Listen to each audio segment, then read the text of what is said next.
Bismillahirrahmanirrahim. Assalamualaikum warahmatullahi wabarakatuh. Selamat pagi anak-anak kelas 11 IPA khususnya ya. Baik, pada pagi ini kita belajar biologi dengan materi jaringan hewan. Sebelumnya kita belajar jaringan pada tumbuhan, masih pada materi jaringan. Baik, sebelum melanjutkan belajar, kita berdoa terlebih dahulu. Berdoa menurut agama dan kepercayaan masing-masing. Mulai berdoa selesai. Baik, kita lanjutkan ya. Jaringan pada hewan. Ada yang masih ingat apa itu jaringan? Baik, kita baca dulu standar kompetensi yang harus dicapai. Yang pertama, setelah belajar jaringan ini kalian bisa memahami keterkaitan antara struktur dan fungsi jaringan tumbuhan dan hewan serta penerapannya dalam konteks saling temas, maksudnya saling keterkaitan ya. Kemudian kompetensi dasar yang dikuasai, mendeskripsikan struktur jaringan hewan vertebrata dan mengaitkannya dengan fungsinya. Kemudian jaringan hewan. Apa itu jaringan? Jaringan merupakan kumpulan sel-sel yang memiliki bentuk dan fungsi yang sama dan beberapa jaringan berkelompok membentuk suatu organ. Jadi organ adalah kumpulan dari beberapa jaringan yang mempunyai bentuk dan fungsi yang sama. Sedangkan jaringan tadi merupakan kumpulan dari sel yang memiliki bentuk yang sama. Kemudian pengelompokan jaringan penyusun tubuh hewan atau manusia. Jaringan penyusun organ-organ tubuh hewan atau manusia dikelompokkan menjadi 4 kelompok, yaitu yang pertama adalah jaringan epitelium, jaringan ikat, jaringan otot, dan jaringan saraf. Nah, pengelompokan ini berdasarkan pada bentuk dan sel penyusunnya. Yang pertama adalah jaringan epitelium, tersusun sangat rapat satu dengan yang lainnya. Nah, lapisannya selalu menghadap ke permukaan. Jaringan epitelium ini terdiri atas 2 komponen, yaitu lapisan sel dan lapisan bawah, yaitu membran basal, tempat melekatnya lapisan sel. Kemudian avaskular, maksudnya pada jaringan ini tanpa pembuluh atau tidak terdapat pembuluh. Kemudian regenerasinya tinggi. Jadi pergantian jaringan ini sangat cepat ya. Kita lihat jaringan epitelium, yang atas adalah jaringan epitelium selapis dan yang bawah adalah jaringan epitelium berlapis. Ini jenis-jenis jaringan epitelium. Yang pertama, jaringan epitelium diklasifikasikan berdasarkan jumlah lapisan sel yang menyusunnya, yaitu berdasarkan sel yang menyusunnya dibagi menjadi 2, yaitu jaringan epitel selapis dan jaringan epitel berlapis ya, itu contohnya. Kemudian jaringan epitelium yang dikelompokkan berdasarkan bentuknya ada epitel kubus, epitel pipih, dan epitel silindris. Epitelium pipih selapis ya, disusun oleh sel atau selapis sel yang berbentuk pipih. Umumnya berfungsi untuk pertukaran gas atau zat lainnya. Contoh epitel pada alveolus dan dinding pembuluh kapiler ya. Alveolus pada paru-paru, pembuluh kapiler itu pembuluh yang sangat lembut yang ada pada seluruh tubuh. Kemudian epitelium kubus selapis berarti disusun oleh selapis sel yang berbentuk kubus.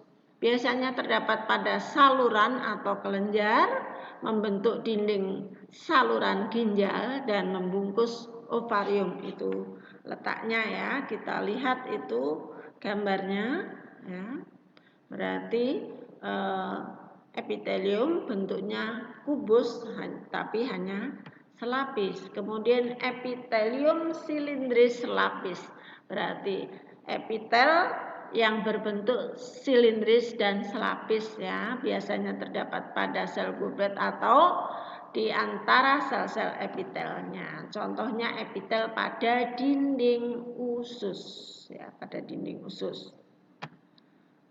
Selanjutnya adalah epitelium batang berlapis semu.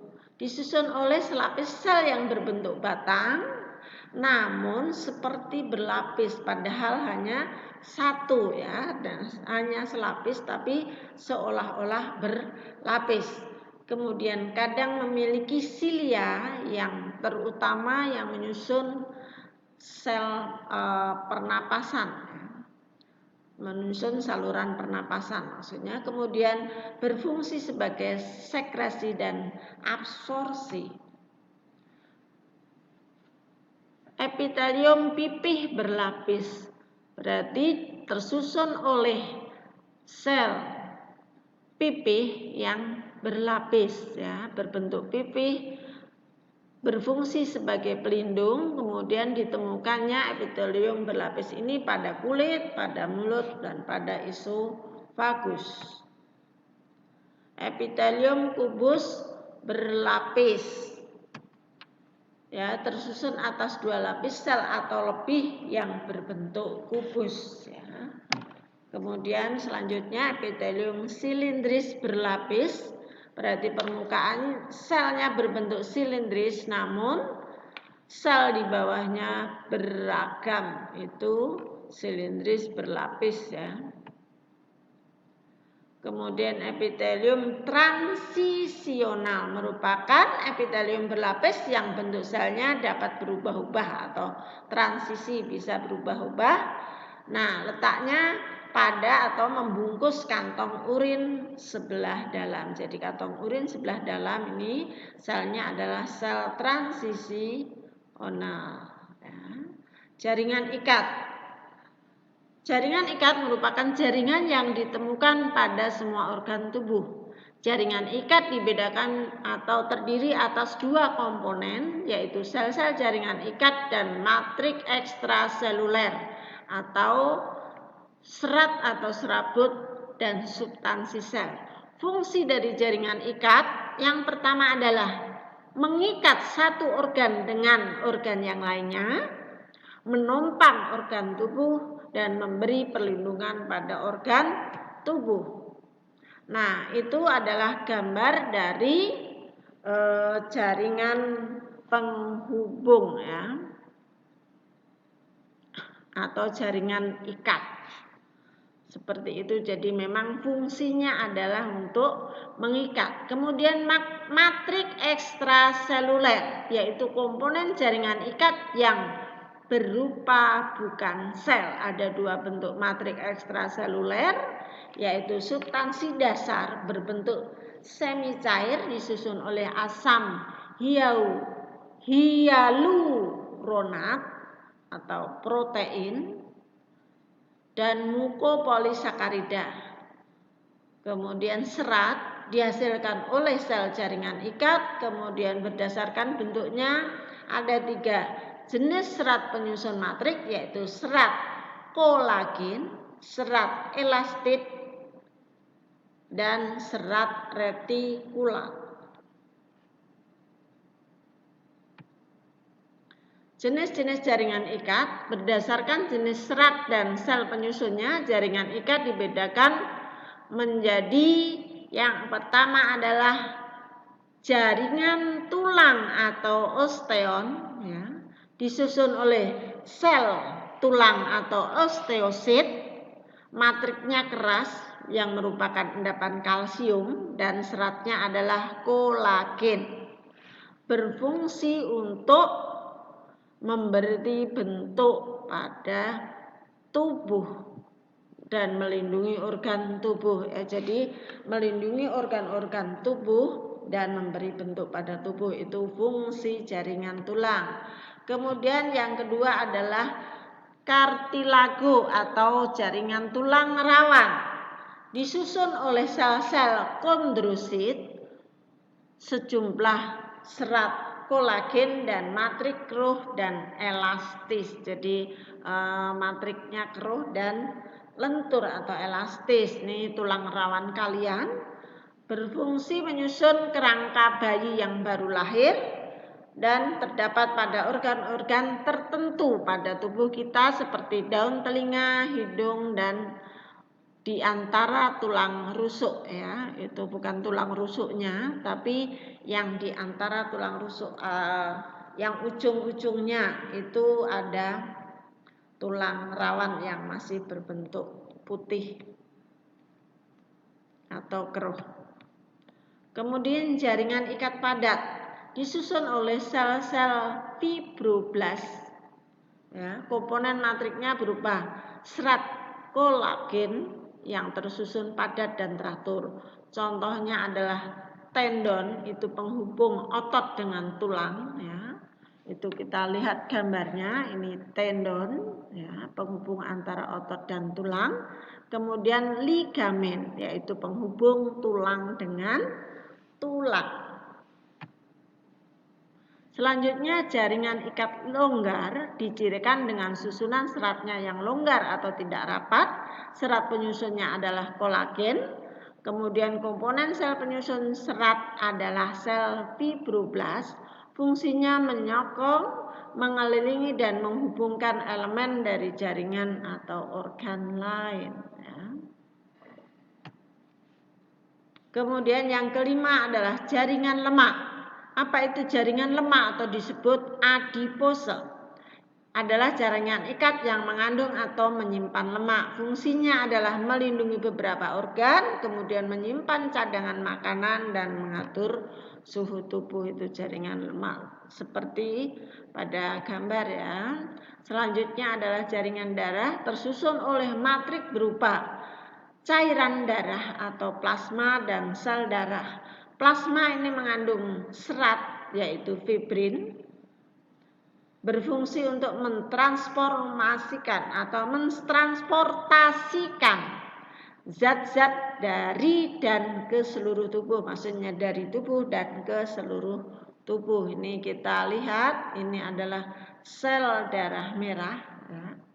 Kemudian ini adalah sel darah putih. Sel darah putih monosit berarti satu sel ya. Ini terlihat jelas. Kemudian berfungsi sebagai alat gerak aktif. Berdasarkan bentuk sel penyusunnya, jaringan otot dibedakan jadi 3, yaitu otot polos, 2 otot lurik, dan yang ketiga adalah otot jantung ya. Jadi ini otot polos, otot lurik, dan otot jantung. Selanjutnya otot polos, cara kerjanya bekerja secara sadar ya. Bekerja secara tak sadar, menyusun organ yang berongga dan gerakan yang dihasilkan dinamakan peristaltik. Bentuk selnya seperti cakram dengan inti di tengah. Jadi ini merupakan inti selnya. Satu sel memiliki satu inti. Kemudian otot rangka, cara bekerjanya adalah bekerja disadari, kemudian menempel pada rangka atau tulang, bentuknya memanjang berlurik-lurik dan memiliki inti berjumlah banyak, letaknya inti sel di tepi. Kemudian otot jantung, letaknya ditemukan pada jantung, cara kerjanya bekerja secara tidak disadari dan bentuk selnya memanjang dan lurik, serabut selnya bercabang-cabang, setiap satu sel memiliki satu inti dan inti selnya terletak di tengah jaringan saraf ya. Menerima rangsang dari alat indera, kemudian memproses rangsang yang diterima dan merespon rangsang. Kemudian komponen jaringan saraf yaitu neuron dan sel glia yang berfungsi melindungi, mendukung neuron untuk menjalankan fungsinya. Demikian untuk jaringan